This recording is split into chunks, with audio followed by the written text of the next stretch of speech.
All right, we're ready to get started here, folks. I'm really, really excited. Not only do we have an incredibly talented photographer who has been navigating photojournalism as well as all aspects of photo through several years. Someone who's mirrored sort of we've lived together, not together, but we lived in this, start rumors here. We both lived in the Bay Area. We both have East Coast roots as well. But we have Deanne Fitzmaurice, Nikon ambassador, and a Pulitzer Prize winner, who has just amazing body of work, who's navigated sports, who's navigated wars, and who's navigated the human spirit. And how she's done this? Well, she's going to have to share that. But I have to say that part of it is who she is as a person. And she is one of the kindest, gentlest, and people who have such a nice heart here that we've known each other for many years in the industry, and I could call her a dear friend, and we always love having a good time and sharing our visions there. So we're really, really excited to have Deanne Fitzmaurice here with a brand new presentation, folks. This is Intimacy and Access with Athletes and Celebrities. So let's give a nice round of applause for Deanne. Thank you. Thank you, Gabe, for that wonderful introduction. How's the audio? Can you guys hear in the back? Woo, woo. Excellent, excellent. I like that. Okay, so, when they reached out to me and asked me to do a presentation here, I was thinking about what would be the best thing for me to show and to talk about. So I have an assistant who works with me. He's a young, up-and-coming photojournalist.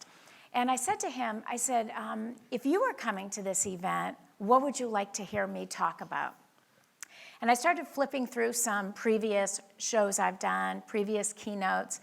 And he says, I would really like to know if I ever get the opportunity to photograph an athlete or a celebrity, I'd like to know how you get this access that you get to photograph them in a real human way. And that's what I try to do. I want to tell the story of the people that I'm photographing, and that's what I'm interested in. So I'm going to take you through a bunch of stories that I've done and talk to you about some of the challenges. And with every story, there are challenges. But how do we overcome them? So even though I'm talking about athletes and sports a lot of these principles apply to anything you're photographing, no matter what it is. So hopefully you'll find some things here of value that you can use in your own photography.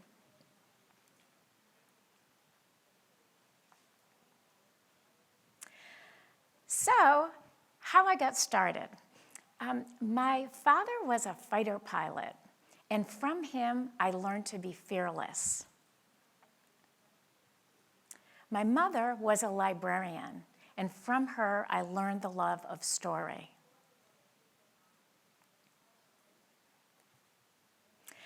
I'm going to take you back a little ways to when I was a teenager. I was probably about 18 years old.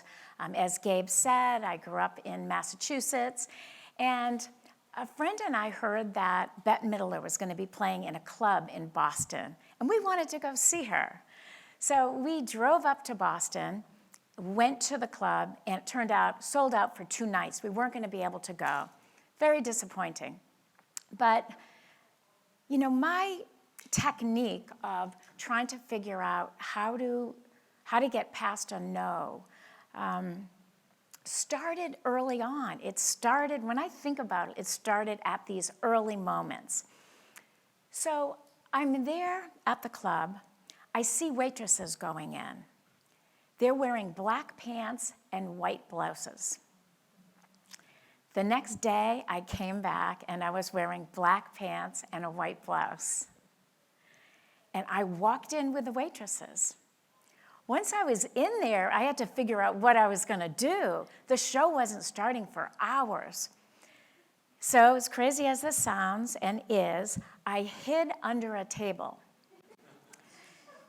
And I had to wait hours. Bette Midler came out and did a sound check in the middle of it, and I was hoping she wouldn't see me, and I was trying to shoot some photos. And then it was time for the show, hours later. And when they started to let people in, I just came out from under the table and sat in the front row at a table and was able to photograph the show. So pretty crazy, but when I think back, I'm still doing those kind of things, but not quite the same. I'm not hiding under tables, but I'm always trying to think about, how do you get past these roadblocks that are set up in front of us as photographers? A little while later, maybe the next year, I'm like probably 19 years old, Bruce Springsteen was playing at the Boston Garden. So big hall, big venue, and my two best friends had tickets. And I didn't have a ticket for some reason. Usually the three of us were a pack, we'd always get tickets together, but for some reason I didn't have one. And I said, don't worry, I'll just go up there with you. So the three of us drive up to Boston. They go, with their tickets, they go to the front door, and I said, just give me your seat numbers. So I wrote their seat numbers on my hand, I remember. They went in. Then I'm trying to figure out what I'm going to do. So I start walking around the building. I see this one door that's open around the back. And I go walking in there, and there was a podium with a guy standing there, and then a bunch of people that were trying to get up to this podium to talk to this guy. So I kind of come around the edge, and I hear these conversations. And this one guy came walking in. He looked professional. He was carrying a briefcase. And he went up to the podium, and I heard him say to the guy, I'm here to see Mr. Bose. All of a sudden, it's like, come on, here you go. And they ushered him over to the elevator, and off he went. So I waited about a respectable 15 minutes or so, and then I went up to this podium. I said, I'm here to see Mr. Bose. And then all of a sudden, along comes a security guard to take me into the elevator. We're going up the elevator. I'm standing there. I'm looking beside me. There's this security guard. And I'm thinking, what am I going to do now? I haven't thought that far ahead. And so the door opens, and I just looked at him, and I started running. So I just ran in, and I didn't look back. I went and I found my friends, and we watched the show. So I'm not doing things exactly the same way, but kind of the same principle.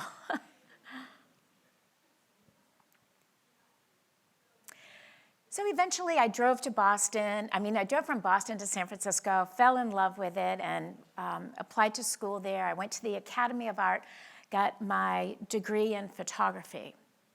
And shortly after that, I got a staff job at the San Francisco Chronicle. So fascinating time to be a photographer in San Francisco, documenting all the stories. This was the anniversary of the Golden Gate Bridge, where they closed it to traffic, but so many stories I covered over the years. I had the opportunity to photograph some people, some famous actors, and this is the photographer Robert Mapplethorpe. And normally, when we'd have a chance to photograph them, we're in a hotel room, and we'd get maybe 5 minutes max with this person. And so I had scouted the area before, and I saw this interesting light coming through the fire escape. So when I had my 5 minutes with Robert Mapplethorpe, I said, would it be possible for you to come outside? I found this beautiful light. I said, you're a photographer, you get it. And he said, yeah, okay, I'll come down. So I was able to just get a couple minutes with him. But it's always about pushing the boundaries a little bit and always asking, always asking for a little bit more. Muhammad Ali. So I am in the newsroom at the Chronicle, and we get word that Muhammad Ali is in town, and he's gone missing. They couldn't find him. The police were out looking for him, and a writer and I were dispatched out to go figure out where is Muhammad Ali. We get to his hotel room, And just about at that moment, he comes walking in. And he said, I was just out for a long, leisurely walk. So then he says to us, he says, why don't you come up to my room? I was with this reporter, Jim Doyle, and he just invited us up, and we said, sure. So we go up there to his room, and here he has us convinced that he can levitate this plant.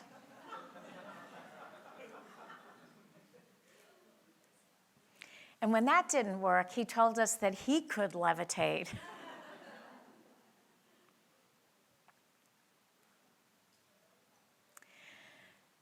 So I'm always thinking about how I can get closer to my subject, in a lot of different ways.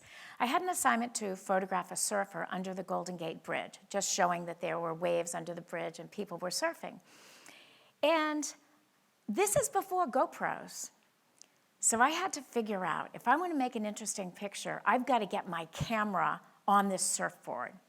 So I had this old Nikon camera, and it had an intervalometer inside, so I was able to program it so that it would fire every 5 seconds. Now this is film, so I had 36 shots. So I put the camera in a housing, clamped it onto the front of the board, and used a lot of duct tape. And I just instructed the surfer. I said, when you catch a good wave, if you could just reach down and hit the shutter. So he actually shot this photo. And sometimes the little mistakes make a nice photo too, when the housing slipped here. So I started photographing sports. In the Bay Area, we had some amazing teams, the 49ers, the Giants, lots of Super Bowls and, just exciting events. So I started photographing sports. And, a lot of it, I had to figure it out as I went along, but I loved the challenge of it.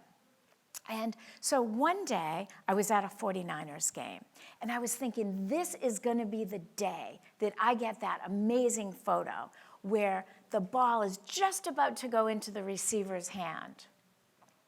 So I am kneeling there on the sideline. Steve Young here is getting ready to throw the ball. I'm kneeling like this on the sideline, long lens, on a monopod. And he throws the ball to John Taylor. John Taylor is running to get the ball. And he kept running. And he was running directly at me, full speed. And I'm there like this, I'm kneeling there. And he's just coming right at me, and I just look at him, and I just think, this is where I'm going to die. It was very obvious to me. And so, you always hear when you're in this position, just get down low and they'll jump over you, but your natural instinct is to get up. So I'm like in this position, and he's right there. So he just came right into me, put his arms under mine, lifted me up, and kept running all the way to the stands. So I like to get close to players, but not that close. Yeah, this is John Taylor. Got the shot. Dusty Baker, who just was the manager who won the World Series last year. I was excited to see. But he was with the Giants early on. And, great guy, great manager. And I wanted to see more. Like, we always saw what he looked like on the side of the field. But I wanted to see more. I wanted to know more about him, more about who he is as a person. So I started, I was at spring training, and I started talking to him and, making a little bit of a personal connection, because that, to me, is so important. If there's one thing you take away from this, making a personal connection with the people that we photograph. So I started talking to him just to learn more about who he is as a person. I learned that he loves Jim Marshall, the rock photographer, and he has some of his photos in his home. And so we started talking about that, connecting on that. So just finding this common ground where he felt comfortable with me. And I said to him, Dusty, I always photograph you, on the side of the field. But I said, I'd love to photograph you, what you do when you're not here at the field. And so finally he agreed, but honestly, he told me no many times, and I didn't give up.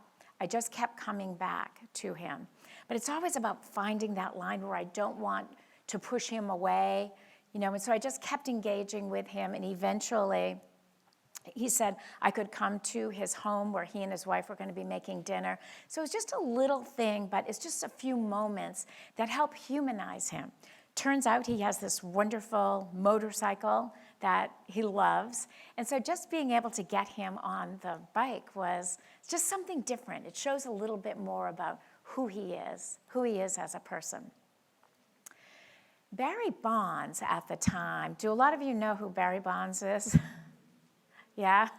So he was legendary. He was breaking all the home run records, but he was also setting all these milestones, but he was notorious for not liking photographers, for pushing us away, for making life difficult for us.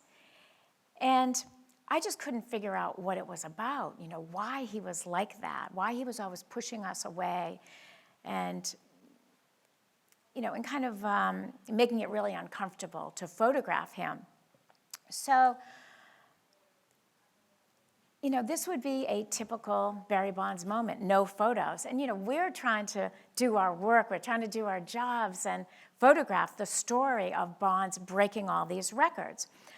But I became interested in who he was as a person, but it was really difficult to get through, to get access to him. So one day, I had gone through the normal channels. I had gone to the Giants and said, I'd like to photograph Barry Bonds behind the scenes. They said, no way, that's not going to happen. Try talking to his agent. I go to his agent. No way, it's not going to happen. So, roadblock after roadblock. And so I end up at spring training, and, it's the beginning of the season, and Barry arrives. And when he arrives, it's a big story. All the editors want that photo of Barry arriving.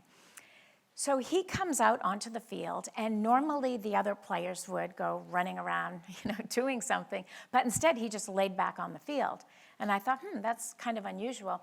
But I was standing there with my long lens on a monopod, and I swing the lens to photograph him. And he looked at me and glared at me like he was furious, wanted to kill me. And I'm thinking, oh, this is really uncomfortable. I mean, it was just so awkward. And I was at this moment where I said, you know what? I'm not going to take this. I'm not going to put up with this. It's just we're both adults here. We're both trying to do our jobs. What's the deal? So I just got mad. And, so I go walking up to him. All the media are behind me. And I'm sure they're just holding their breath, thinking, is she out of her mind walking up to Barry Bonds? And as I'm walking up to him, I didn't know what I was going to say. So I'm walking, I'm carrying my long lens, I'm walking. And when I got there, I said, I'm standing over him here, and I said, Barry, do you have a problem with me photographing you? And if so, are there some boundaries I should know about? And I have no idea where that came from, just off the top of my head, but I hadn't really thought it out. Because he's sitting there, he has a bat next to him. But fortunately, he just paused, and then he says, no, I don't have a problem. What's your name and who are you shooting for? I told him, and he says, okay, I'll call you Dee. I said, that works for me. From that moment forward, he would always stop and talk to me, just small talk, really. And he wouldn't talk to anyone else. So I took the opportunity. I said, Barry, your fans want to know who you are as a person. I'd like to photograph you at home, behind the scenes, and he agreed.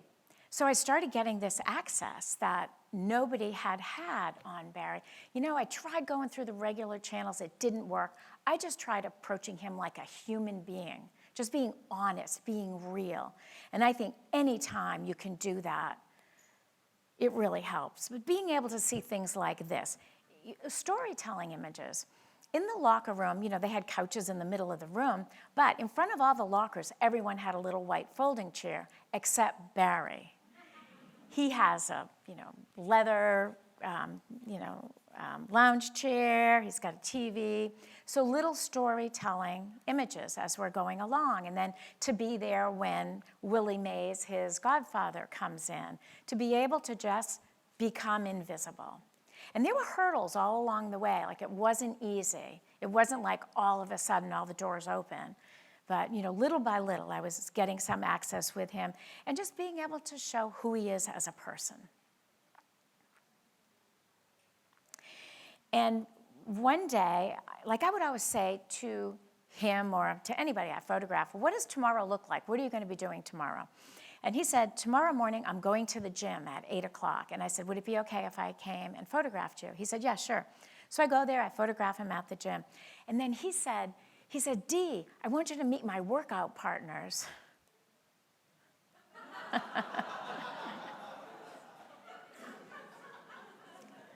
So just these little surprises that happen, and it's like, that's the stuff that I love. I would never have imagined this scene before I went, It's just, just surprises. That's what I love in photography. Here's his dad, the great Bobby Bonds, giving him a kiss for good luck before a big game, and Barry leaving the stadium with his daughter. So, yeah, so that's, this is his last game, and, it's always about how can I find a position different from everyone else. Everyone else is getting that same shot, and it's going to look like any other day with Barry. But if I'm in this angle, it's really telling a story. So that's what I did, but of course I had to get access, and, the security guard, I always said hi to him, and so he let me hang back for an extra minute to get this shot. So I left the Chronicle and I started freelancing. And after I had done that Barry Bonds story, a lot of sports editors started calling me. Sports Illustrated, ESPN started saying, we'd love you to come do some of this behind-the-scenes work that you do, athletes, behind the scenes. So I got an assignment for ESPN to go photograph a 49er practice. So I go there, I photograph the practice, and when I'm leaving, I see this. A couple of the players taking ice baths. So those are the things that I get excited about, the pictures around the edges.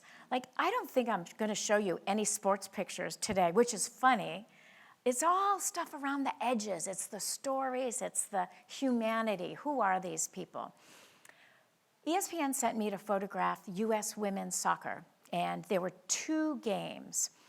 It was down in Texas. Now, when you think about U.S. soccer, you think about a picture like this, right? It's going to be an action photo. But that's not really what I want. I'm looking for something else. So I talked to the PR guy. I say, I really would like to go in the locker room. And he says, no way, you can't do that. And finally, he agrees, 5 minutes. You can have 5 minutes in the locker room. And I said, okay, great. So I had the 5 minutes, and that was on the first day, the day of the practice, and then the second day was a game, and I said, I knew I wanted to go in the locker room again, but I'm thinking 5 minutes. If you think about it, what can you get in 5 minutes? You can show what the room looks like. You might get lucky, and there might be a moment, but really, it's just going to be what the room looks like. And I could care less about that. I don't care about seeing women in a locker room. It doesn't mean anything. What I want is a moment. So I knew I was going to have a hurdle with him the next day, that I was only going to have 5 minutes. And so what I did is, that night, I sent him an email, and I explained the reasoning of why I needed more than 5 minutes. I just explained that idea of wanting a moment, not wanting to see what the room looks like. And so the next day, he didn't agree, he didn't respond, he didn't agree, but the next day, he let me stay in there. He didn't come get me. And I was able to spend about maybe, 20, 25 minutes in there. Oops. So, these are the kind of pictures around the edges that I'm always trying to get, so it feels more like a story. We get to know the people a little bit. Getting treatment before the game. And, so in the locker room, I'm able to get a little bit, starting to see some little moments happen. But when I had that extra 20 minutes, moments started to happen. So here they are. One of them has a daughter in there, and they're all playing and laughing and dancing. And so it was moments, and that's what I love. That's what I get excited about. And then right before the game, one of the stars, Alex Morgan, she climbs into her locker, puts her headphones on to get into the zone before the game. So just a little moment, but to me, it's worth it. And that's what I was trying to explain to the PR guy. Just trying to humanize them. Who are they as people?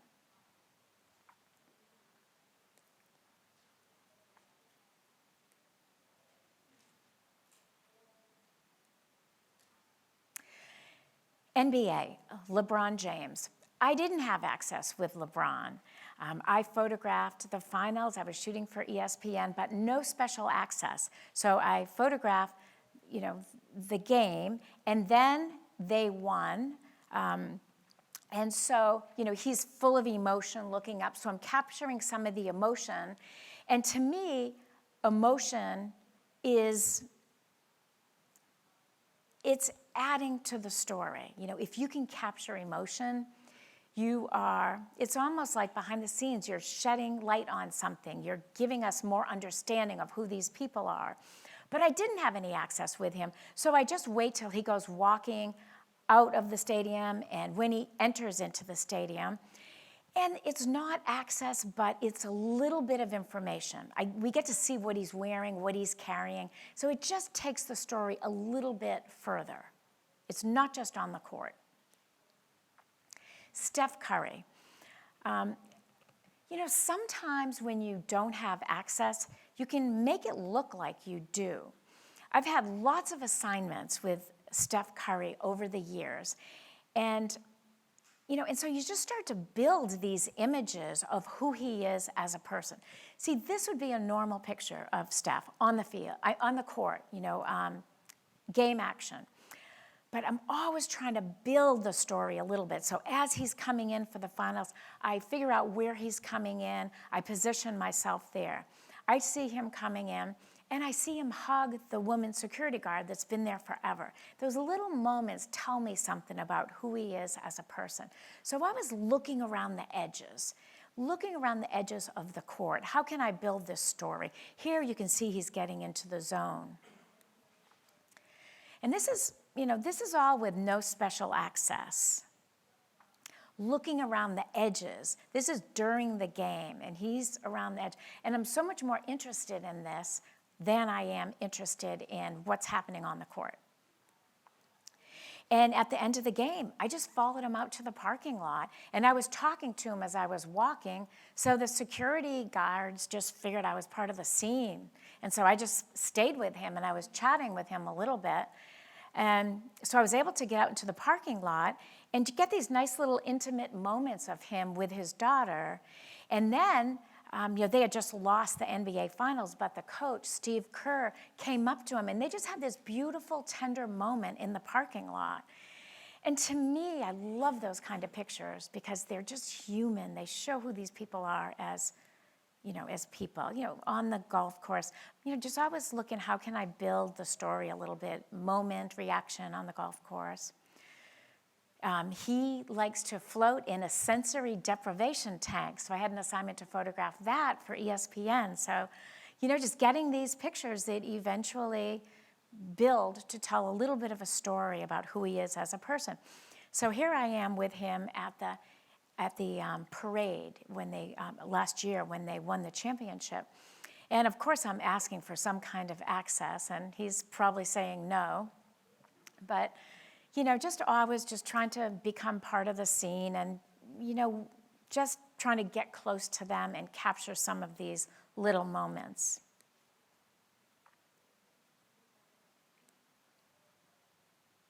And here he jumped off the bus that was the parade, and he just started walking down Market Street in the midst of the crowd.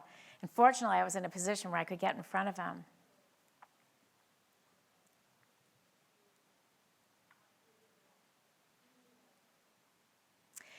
Tim Lincecum, he was a big player in San Francisco, came in, it was like, he had He was a 4-time All-Star, 2-time Cy Young winner. You know, he was just this incredible player, but he had a very unusual approach, a very unusual look. They called him the Freak. That was his nickname. So he came in, and I got an assignment to go photograph him at his home. So I went to his home in Sausalito, and it was a portrait shoot. But he was so gracious, and I was so surprised because I had always seen him as being quiet, kind of standoffish, and I went to his house. He goes, oh, come on out to my roof. I want to show you the view from there. You know, so we climb out the window onto the roof, and he was just really great, showing me, hey, you know, I just learned this new song. And so it was great. You know, I was able to get some pictures, and he was just really open and warm. So as I was leaving, I took that moment to see what I could get. I said, Tim, you're just heading down to spring training. You said you're going to be with your roommates. You've got a house down there. I said, if I came down there, could I photograph you behind the scenes, what you're doing when you're not practicing? He said, sure, no problem. So I called up an editor that I work with at Sports Illustrated, and I said, hey, Tim just gave us access at spring training. He says, great, fantastic, go. So I went down there, and, you know, always looking for little details that, that say something. Always got to look in the refrigerator, see what's there. You know, just capturing these moments of what he's doing when he's not on the field. It went well, and so I said to him, I said, hey, Tim, can I follow you all season, periodically, throughout the season? He says, yeah, that'd be cool. You know, sometimes, you know, luck plays a part in this. So in the middle of the season, he had a terrible time. He couldn't pitch well. He was really upset, wanted nothing to do with a photographer. But then he came back. September, he was good, and they started making a run to the playoffs. And they end up, you know, it goes on the road, goes down to San Diego, and then they're in the playoffs. And I'm thinking, wow, this is pretty great that the season I'm following them, they go to the World Series, and he's pitching game 1. And you know, so I'm there in the dugout, and this big moment happens, the 6th inning, 3-run homer. Tim is there in the zone. The other players know the ball's gone out, that it's a 3-run homer. And all of a sudden, at this moment, my phone rings, and I think it's my editor.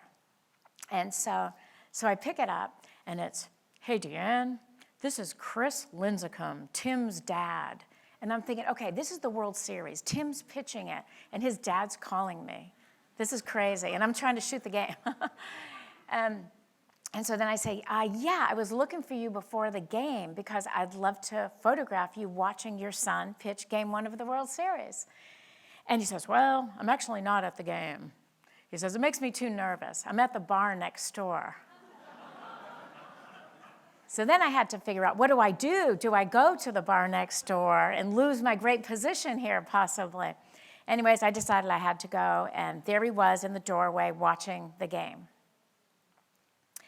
They go on to the victory parade. I was able to get in the vehicle just because I had, you know, established this relationship, and they were in the cable car going down Market Street.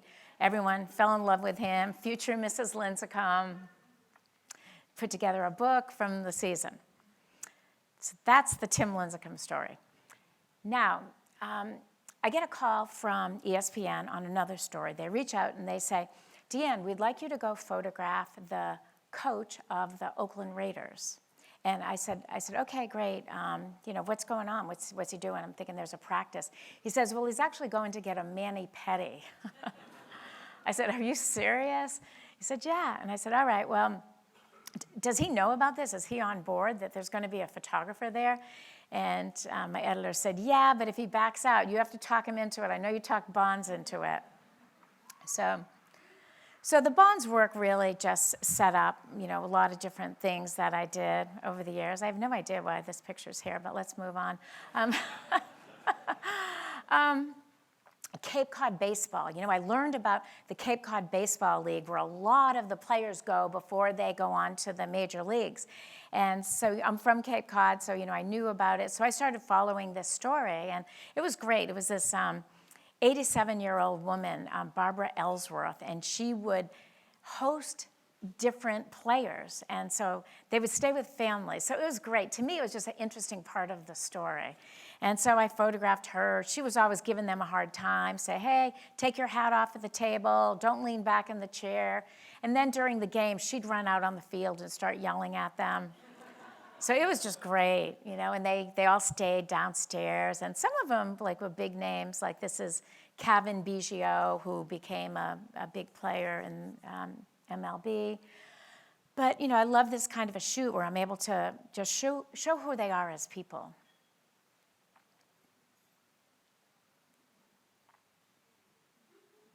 Yeah, here, he's getting in trouble for something here.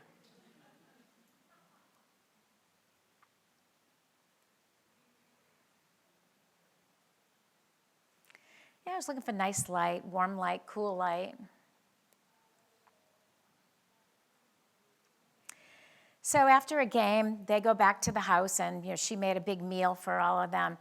And, you know, I had been with them all day. I was trying to decide if I was going to go back to the house for this meal, you know, to photograph it. And so I had said to her, you know, what's the evening look like? What do you do? And she says, well, you know, I'll, you know, serve them food. Then they all go run out. We have an outside shower. And then, you know, they're running through the house with their towels on. And I said, really? And I'm thinking, okay, there might be a picture there. So I was anticipating this. I thought this might happen. I knew they were out in the shower. She was sitting there. So I just positioned myself with my camera, just kind of hoping that they would walk through, and they did. And of course, we got a good expression out of her, so that helped.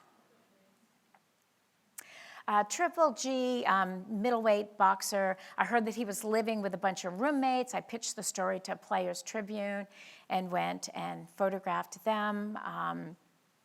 Another story about the fires in California.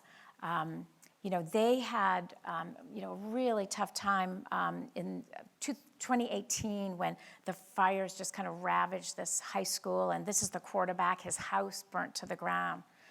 So documented that for ESPN. And again, you know, looking around the edges of the game.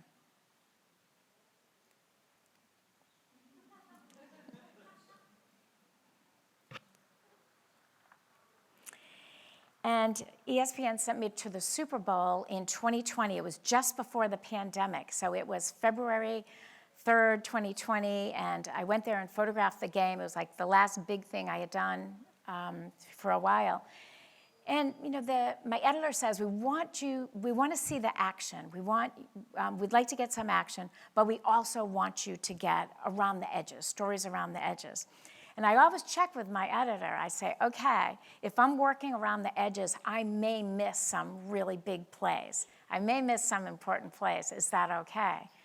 And my editors are great, you know, and they believe in the work that I'm trying to do. And they say, yes, do your thing. Try to get the pictures that you can. And you know what? If you miss a big play, don't worry. You know, we can pick it up from wire.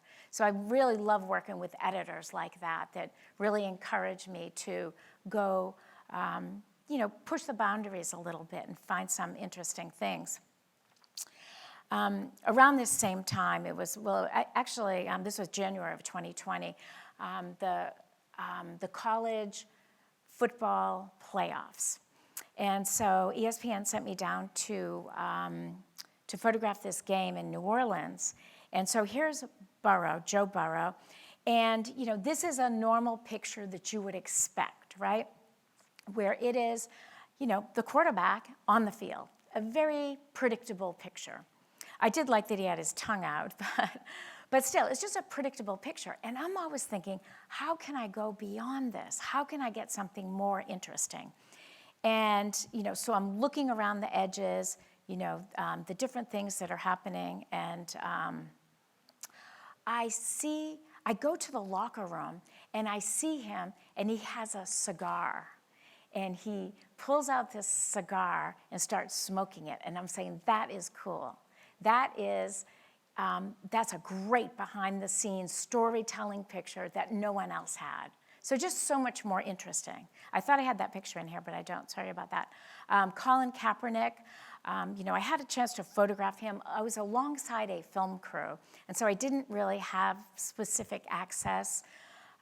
But, they were going along with him as he, gets a haircut. And we're back at his home, and he's being interviewed. And he says, oh, yeah, I have this great sneaker collection. So when there was a break in the action, I said to him, can I see your sneaker collection? So, just always pushing the boundaries a little bit. So I was able to go up and see that. Madison Bumgarner. So he had just, they had just won the World Series. This was 2014, I believe. And I knew he was going to be on one of these flatbed vehicles that goes through the parade route. So I just went and I figured out where this flatbed vehicle was going to be, this truck, and I got on it. But I was there so early in the morning, kind of like under the table for Bette Midler. I just went and I just sat on this truck, and I just waited like 2 hours. And he showed up with his wife. I said, oh, hi, how you doing? But I was just part of the scenery then, so nobody said anything or asked anything. And so I was able to be on the vehicle and get some pictures. So, yeah, let's see, where am I taking you? Oh my God, where am I taking you now? Okay, I'm sorry, I had, my pictures got a little bit out of order here, but Joe Burrow, and here is the cigar photo. So, just trying to get these little moments of humanity. And, at the Super Bowl, capturing action. This was, big play in the fourth quarter that changed the game, big interception. So I photographed that, photographed the reaction as they win the game, always looking for that. And then Patrick Mahomes was the winning quarterback. And so I become laser beam focused on him because he's the story. That's the thing everyone wants to see. So I follow him, get the celebration, and, always looking for images around the edges that say something. Just moments, like what does it feel like to be there at that moment? And just staying as close to him as I can because he's the story. If I lose this position, I'll never get it back because there's so many people trying to get close to him. But being in position when his girlfriend jumps up into his arms, I'm there because I was right next to him. Because all the other photographers kind of peeled away after the ceremony with the trophy. And I said, I'm just going to stay with him. He's the story. This is what people want to see. So I stayed with him, and there's this moment where his girlfriend jumps into his arms. And then just stayed with them for, just a little bit longer. So, so access, it's really about figuring out how much we can push the boundaries. Like a lot of the stories that I've shown you, it looks like I got great access. Like maybe I was on assignment with a big publication, but a lot of times you still have to work for your access. So it's no matter what you're doing, it's about always looking for more, looking for the humanity in what we're photographing, and how can we get that? How can we get something different? How can we show people in a way that they haven't been seen before? So I think these are things that you can use in your photography, no matter what it is that you're photographing. Always pushing the boundaries, but that fine line about how far can we push. So here, some info about where you can follow me. I'm a Nikon ambassador. Do you guys know Think Tank? Do you guys know Think Tank? I'm also a founder of Think Tank. I forgot to mention that. See, I like this. I always get a bigger applause on Think Tank than my photography. But I don't mind. I appreciate that applause. Yeah, so I think I've got like a couple minutes. First off, round of applause. Thank you so much. Yes.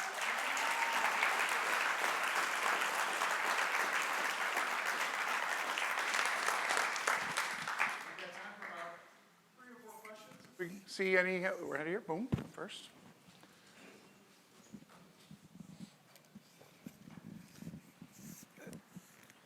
How do you balance the, shooting for the game and shooting for the around the edge moments? Is it something where you're there for the game and you're like, well, I'm going to get these other things and hold on to them and try to get paid off them later? Or like, how does that work for you? Yeah, a lot of it depends on your relationship with your editor and the specific assignment. Because sometimes I'm just assigned, go shoot this game, and they're not asking for anything else. And so my focus is really on the game. I am still looking around the edges, but I always try to pick my moments too. Like if you're shooting a game and it looks like there's some important action is about to happen, definitely stay in there. But maybe during halftime or something, I might go wandering around. So kind of picking my moment, but a lot of it is what is expected of me? What is my editor expecting of me? And I like to have that conversation ahead of time, by saying, how important is the action, and how much can I kind of look for something around the edges? So I like to have that conversation, and then we're on the same page.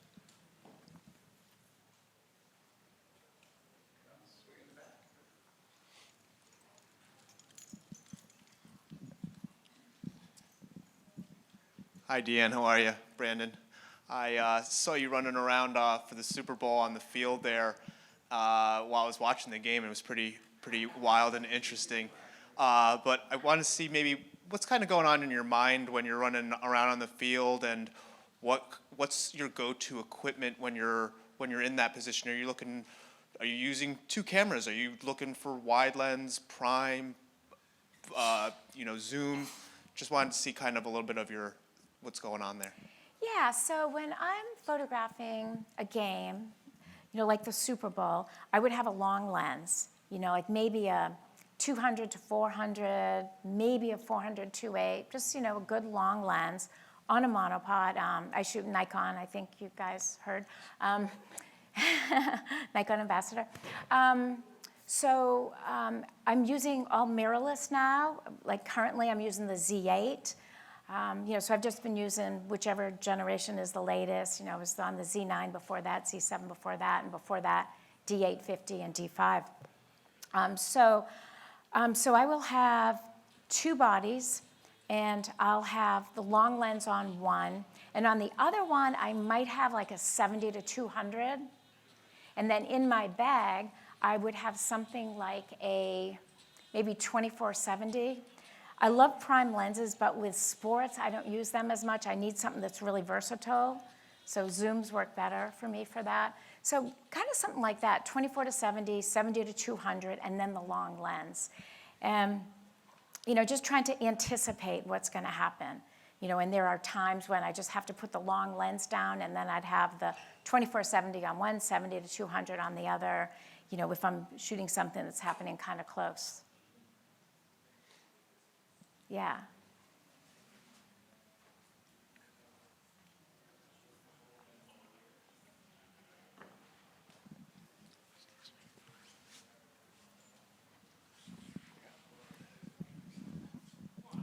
I'm from San Francisco as well, and I know most of the people that you photographed, and I like the fact that you were doing more day of the life and not just the sports photography. And Tiba spoke yesterday. He's one of the most famous photographers of skateboarding, and I thought it'd be interesting. There's not a whole lot of that where it's more about the people following their story, and if you had any advice as to how to approach that. Yeah, I think that's good to be thinking like that, because it's just important to do things different, and that's how you stand out. Because, when I had done that first story on bonds, I got noticed by other editors, which led to so much more work. So I think it's important to find something that makes you stand apart, because there are a lot of people that are photographing skateboarding, and how can you do it different?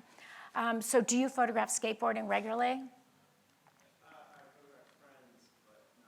Yeah, but you're trying to think about how you can get into the...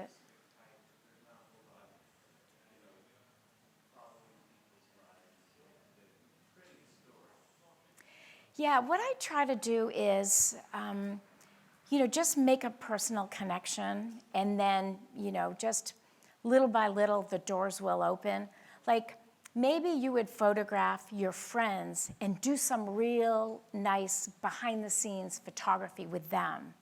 And then you have that you can show. So it really helps if you have something you can show when you're pitching an idea.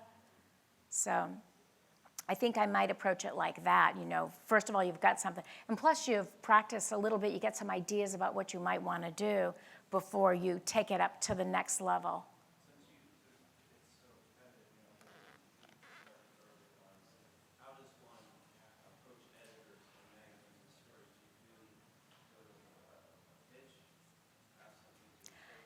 Oh yeah, how do you pitch the story? Yeah, that's a big conversation. Probably what I would do is, there's different ways you could approach it. Like, do you want to go after like the skateboarding publications, or do you want to go for more of a mainstream publication? Like if you're going to go pitch it to an editor, I think it would be nice if you had similar work that you could show them.